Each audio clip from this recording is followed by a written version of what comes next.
My name's Andrew, I'm from the Isle of Man and I'm doing a PhD in social cognition.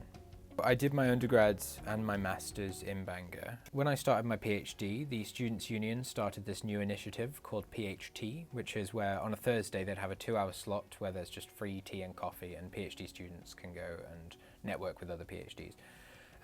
In those kind of initial sessions of PhD, a bunch of us kind of decided to start a doctoral society, which we called DocSoc. So we hold kind of events, and it's a good way to interact with PhD students outside of our own kind of departments and schools, because we'll often do things like going to a pub, going to have coffees and stuff. We've got this barbecue coming up and things like that.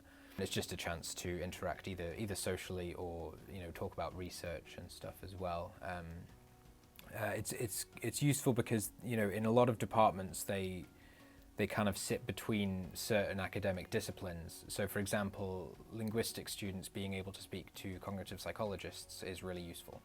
And there's the possibility that they might be able to collaborate on something. During term time, psychology PhD students are required to do teaching in their first and second year of their PhD, as happens in many departments. So we have these meetings where we go through all the materials, and then on last semester it was Thursdays and Fridays that we do the actual teaching, so we deliver a 1-hour seminar to a bunch of first-year undergraduate students. Having the opportunity to teach during my PhD has given me a new sense of confidence in terms of my ability to stand up in front of a group of people and talk about something and be able to do it knowledgeably. In my spare time, I do quite a bit of freelancing.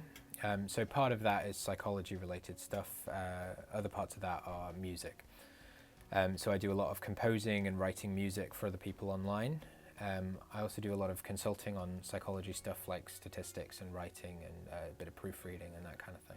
During most of the year, I have weekly meetings with my supervisor, and that's just where we talk about what I've been doing in the past week or so, what I should be doing in order to get things done in the coming weeks, and kind of setting targets and stuff.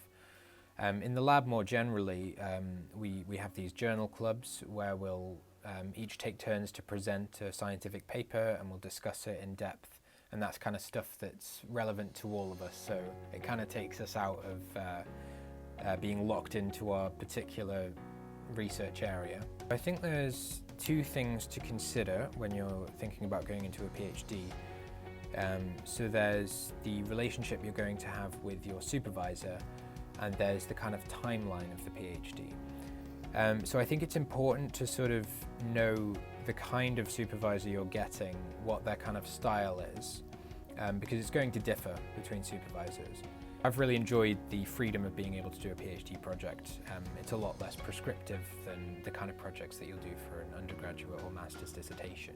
And I think if you want to go into research, it's a really useful thing to go into a PhD.